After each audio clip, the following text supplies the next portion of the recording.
you're experiencing issues with voice chat in FIFA 24, follow these steps to troubleshoot and boost your voice chat functionality. Step 1. Check your microphone settings.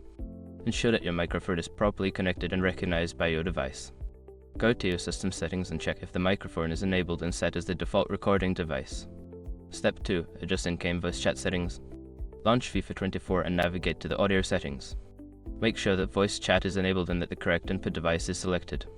Adjust the voice chat volume to ensure it is not muted or too low.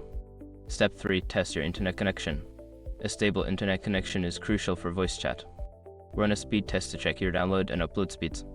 If your connection is slow or unstable, try resetting your router or connecting via a wired connection. Step 4. Update your drivers and software. Ensure that your audio drivers and any relevant software are up to date.